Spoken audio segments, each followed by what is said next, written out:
Hello friends, Brahmamudi serial April 18th ఎపిసోడ్లో ఏం జరిగిందో చూద్దామండి. లాస్ట్ ఎపిసోడ్లో అపర్ణ కొడుకుని చూసి చాలా ఎమోషనల్ అవుతుంది కదా. ఈరోజైతే తను బర్త్డే అని చెప్పి రాజుతో కేక్ కట్ చేపిస్తారనమాట. ఈరోజు ఎపిసోడ్లో జరగబోయేది ఇది. ఎపిసోడ్ ఎవరైనా కొత్తగా చూస్తున్నట్లయితే మన ఛానల్ సబ్స్క్రైబ్ చేసుకోండి, వీడియోస్ లైక్ చేయడం మాత్రం అస్సలు మర్చిపోవద్దు అనమాట. ఇప్పుడైతే ఎపిసోడ్లోకి వెళ్ళిపోదాం. కావ్య గుళ్ళో రాజు కావ్యం చూసి దంపతులు ఇద్దరు సీతారాములో చూడముచ్చటగా ఉన్నారని పంతులు గారు అంటారనమాట. పూజారి గారు మేమిద్దరం భార్యాభర్తలు కాదు, కానీ ఈవిడ నాకు చాలా బాగా తెలిసిన ఆవిడ, చాలా మంచిది అని రాజు అంటాడనమాట. కావ్యకి పూజారి రాజు ఇద్దరు క్షమాపణ చెప్తారనమాట.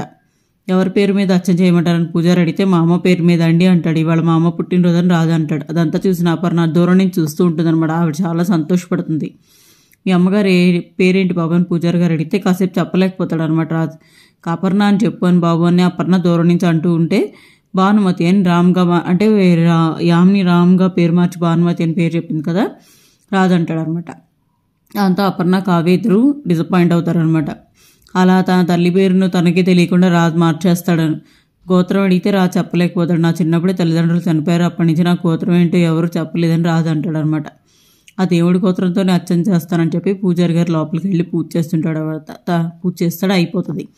తర్వాత అన్నదానం మొదలు పెడదామా అని నన్ను అడుగుతాడు అనమాట. రాజు కావ్య వెళ్తారు. ఒకవైపు రాజు ఎక్కడికి వెళ్ళాడో జీపీఎస్ ద్వారా చూపిన బావ శివాలయంకి వెళ్ళాడు, కానీ అక్కడ ఎంతసేపు ఏం చేస్తాడని చెప్పి ఆమె టెన్షన్ పడుతుంది అనమాట. శివాలయంకి వెళ్ళింది నిజమే, కానీ ఇంకా అక్కడే ఉన్నాడు. అర్చన చేయించినా పూజ చేయించినా అరగంటలో బయటికి రావచ్చు, వెళ్ళి గంట అయింది ఇంకా ఎందుకు రాలేదని ఆమెని వాళ్ళ అక్కడ కూర్చొని మాట్లాడుకుంటూ వాళ్ళ అమ్మ కాఫీ తీసుకొచ్చినా పలకకుండా వాళ్ళ అమ్మని క్వశ్చన్ చేస్తుంది అనమాట. అల్లుడు గారు భక్తి పార్వశంలో మునిగిపోయారేమో అని వైదేహి అంటుంది అనమాట. అలా మునిగిపోవడానికి ఆయనేం భక్త కన్నా కాదు మామ, జస్ట్ రామ్గా మారిన స్వరాజ్ అని ఆమెని అంటుంది అనమాట. మరి ఇంకా అక్కడ ఏం చేస్తారని తల్లి ఇద్దరు మాట్లాడుకుంటూ ఉంటారనమాట. అక్కడ ఎవరినైనా కలిసి ఉండాలి, లేదంటే ఎవరైనా తెలిసి ఉండాలి, ఏది జరిగినా మనకే ప్రమాదం అని ఆమెని అంటుందన్నమాట. నువ్వు ఒకసారి గుడికి వెళ్ళడం మంచిది అనిపిస్తుంది వైదేహి అంటే, కానీ నా మీద ప్రతిదానికి సీరియస్ అవుతున్నాడు, నేను వెంట పడుతున్నట్లు ఫీల్ అవుతున్నాడు, ఇప్పుడు గుడికి వెళ్తే ఎంత పెద్ద గొడవ చేస్తాడో బావా అని ఆలోచిస్తున్నానని ఆమెని అంటుంది అనమాట. అలా అనుకుంటే మొదటికే మోసం అవుతుంది, ఇన్నాళ్ళు పడిన కష్టం అంతా వృధా అవుతుందని చెప్పి ఆ వైదేహి అంటుందన్నమాట.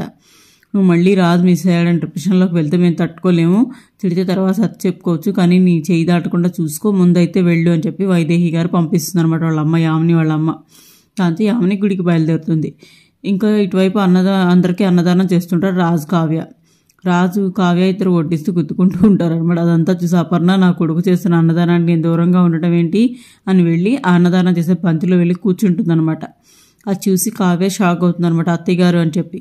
అపర్ణ కూర్చోవడం చూసిన రాజు ప్లేట్ తీసుకొని వెళ్తాడు. ఇందాక మెట్ల మీద నుంచి పడిపోతుంటే కాపాడింది మిమ్మల్నే కదా అని రాదంటే, అవును బాబు దేవుళ్ళ వచ్చి కాపాడావని అపర్ణ అంటుంది అనమాట. దానికి మనిషి అయితే చాలు, మీరు ఆకలితో ఎదురు చూసే మనిషిలా కనిపించట్లేదు, మీరే 10 మందికి అన్నం పెట్టేవారిలా కనిపిస్తున్నారు, కానీ మీరు ఇలా వచ్చి కూర్చోవడం చాలా ఆశ్చర్యంగా ఉందని రాజు అంటాడు అనమాట. నాకు చాలా సంతోషంగా ఉంది, నువ్వు ఇక్కడ అన్నదానం చేసేసరికి ఎందుకో తినాలనిపించింది బాబు, అందుకే ఇలా వచ్చానని అపర్ణ అంటుంది అనమాట.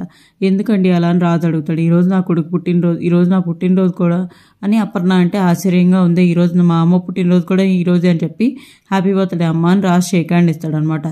దాంతో ఇంకా ఎక్కువ సంతోషపడిపోతుంది అపర్ణ. థ్యాంక్స్ బాబు, ప్రతి సంవత్సరం ఇలాగే గుడికి వచ్చి నా కొడుకు నా పేరు మీద అన్నదానం చేసేవాడు, కానీ తను ఇప్పుడు నా దగ్గర లేడు, అందుకే ఒంటరిగా వచ్చాను అని అపర్ణ అంటుంది అనమాట. ఆ దేవుడు ఉన్నంతకాలం ఎవరు ఒంటరి కాదు, మీ కొడుకు ఎక్కడికి వెళ్ళాడు అని రాజు అడిగితే దగ్గరలోనే ఉన్నాడు, కానీ కాలం దూరం చేసిందని అపర్ణ అంటుంది అనమాట. త్వరలోనే మీ కొడుకు మీ దగ్గరికి వస్తాడని రాజు భరోసా ఇస్తే, నువ్వు అన్నట్లు త్వరగా జరిగితే బాగుండు బాబు అని అపర్ణ అంటుంది అనమాట. ఒక తర్వాత అపర్ణకు భోజనం వడ్డిస్తాడు రాజు. మీ కొడుకు గురించి ఆలోచిస్తూ సగం తినకండి, నన్ను కూడా మీ కొడుకే అని సంతోషంగా తినండి అని రాజు అంటాడు అనమాట. అలాగే బాబు తింటానని చెప్పి అపర్ణ సంతోషంగా తింటుందన్నమాట. తర్వాత కావ్య అపర్ణ ఒకళ్ళనొకళ్ళు చూసుకుంటూ మౌనంగానే సంతోషపడిపోతారు. అపర్ణ సంతోషంగా భోజనం చేస్తుంటుంది. ఇంతలో పొలం మారితే అమ్మ అంటూ నీళ్లు పరుగున తీసుకెళ్ళి ఇస్తాడనమాట. రాజు తలపై తడుతూ నీళ్లు తాపిస్తాడనమాట. మీ అబ్బాయి తడుచుకున్నట్లున్నాడు, ఇంకేం కాదు తాగండి నేనున్నానని భరోసా ఇస్తాడు రాజు. రామ్ గారు మీ అమ్మగారి పేరు మీద అన్నదానం చేయాలన్న కోరిక తీరిందా అని కావ్య అడిగితే, సగం తీరిందండి, ఇంకా ఉందని రాజు అంటాడు. మీరు ఇంకో చిన్న హెల్ప్ చేయాలి, అది కూడా మంచి ఏంటి ఇంకా ఏం చేయాలంటే అది కూడా మంచి పని లేండి, అక్కడ కూర్చొని భోజనం చేస్తున్నారు కదా, ఆవిడని చూస్తుంటే చిన్నప్పుడు నాకు దూరమైన మా అమ్మాయి గుర్తుకొస్తుందండి, ఇప్పుడు ఆవిడ కొడుకు కూడా దూరంగా ఉన్నాడంట, తల్లి కొడుకులు దూరమైతే ఆ బాధ నేను అర్థం చేసుకోగలను రాదు అంటాడు అనమాట. అది కూడా ఇవాళ ఆవిడ పుట్టినరోజట, వాళ్ళ కొడుకు ఆవిడ పేరు మీద అన్నదానం చేయించేవాడంట, ఈ సంవత్సరం లేడని చాలా బాధపడుతున్నారు. అతని స్థానంలో మనం ఉండి పుట్టినరోజు సందర్భంగా ఒక కేక్ కట్ చేస్తే బాగుంటుందండి అని రామ్ అంటాడనమాట. దాంతో కావ్య ఆశ్చర్యపోతుంది. ఒక తల్లి సంతోషం కోసం ఈ కొడుకు పడుతున్న తపన చూస్తుంటే చాలా ఆనందం కలుగుతుంది. తప్పకుండా బర్త్డే చేద్దాం, ఎదుటి వాళ్ళ సంతోషం కోరుకోవడం చాలా గొప్ప విషయం రామ్ గారు అని కావ్య అంటుందన్నమాట. మీరు అన్నదానం పూర్తి చేయండి, నేను కేక్ తెప్పిస్తానని కావ్య వెళ్ళిపోతుంది. తర్వాత బాబు మీరు పెట్టిన భోజనంతో మీ అమ్మగారి మీద ఎంత ప్రేమ ఉందో అర్థమవుతుంది. అంటే అందరూ భోజనం తినేసి వెళ్ళిపోయే అలా చెప్తున్నారనమాట. ఎంత ప్రేమ ఉందో అర్థమవుతుంది. మీలాంటి కొడుకు నా తల్లి ఎంతో అదృష్టవంతురాలు, అన్నదత్త సుఖీభవ అని తినేసి వెళ్ళే వాళ్ళు చెప్తుంటారనమాట. దానికి రామ్ చాలా సంతోషిస్తాడు. అదే విషయం కావ్య వచ్చిన తర్వాత చెప్తాడనమాట. మనం ఎన్ని రకాలుగా మాట్లాడుకున్నా మన గతంలో పరిచయం ఉందో లేదో మీరు చెప్పడం లేదు కదా, మీరు మనసు విప్పి చెప్తే ధరిస్తాను కదండి అని రాదంటాడనమాట. యాక్సిడెంట్కి ముందు లేని ఈ రొమాన్స్ గతం మర్చిపోయాక ఎక్కడి నుంచి వచ్చిందో ఏమో అని మనసులో అనుకుంటుంది కావ్య.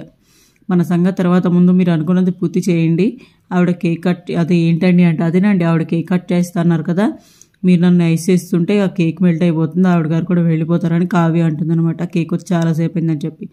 దాంతో అపర్ణ దగ్గరికి వెళ్ళి అమ్మ పేరు మీద అన్నదానం చేయించాను, అలాగే కేక్ కట్ చేయించుకుంటున్నాను అనుకుంటున్నాను, మీకు అభ్యంతరం లేకపోతే మిమ్మల్ని మా అమ్మగా అనుకోవచ్చా అని రాజు అడుగుతాడనమాట. అలాగే మీరు కూడా నన్ను మీ కొడుకే అనుకోండి, మీరు కాదనే నమ్మకంతోనే, మీరు కాదనరాని నమ్మకంతోనే నేను కేక్ కూడా తెప్పించాను, వచ్చి కేక్ కట్ చేస్తారా ప్లీజ్ అని రాజు అంటాడనమాట.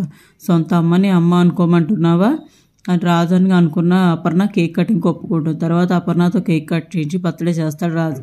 అది చూసి ఆమెని షాక్ అవుతుంది అనమాట. కమింగ్ అప్లో అనమాట. రామ్ దగ్గరికి వెళ్ళిన యామిని బావ ఇంతకీ ఈవిడెవరో అని అడుగుతుంది. అపర్ణ భుజాలపై చేయి వేసి అమ్మ అని మరదలకి ఈవిడ నాకు అమ్మ అవుతుంది అని పరిచయం చేస్తాడు అనమాట రామ్. దాంతో యామిని ఇంకా షాక్ అవుతుంది అనమాట. ఇంకా అపర్ణ కావ్యతో రాజు ఉండడం చూసి అపర్ణ అమ్మ అని రాజు చెప్పడంతో యామినికి షాక్ మీద షాక్ తగులుతుంది. అపర్ణ మాత్రం అదంతా చూసి మురిసిపోతూ ఉంటుందన్నమాట. మరి చూద్దాం యామినికి అపర్ణకి రేపు ఏ రకంగా వార్ జరుగుతుంది ఏంటి అనేది రేపు ఎపిసోడ్లో చూద్దామండి. ఈరోజు ఎపిసోడ్ ఇక్కడితో అయిపోయింది. ఎపిసోడ్ మీకు నచ్చినట్లయితే మన ఛానల్ సబ్స్క్రైబ్ చేసుకోండి, వీడియోస్ లైక్ చేయడం మాత్రం అస్సలు మర్చిపోతుంది. Thank you so much for watching.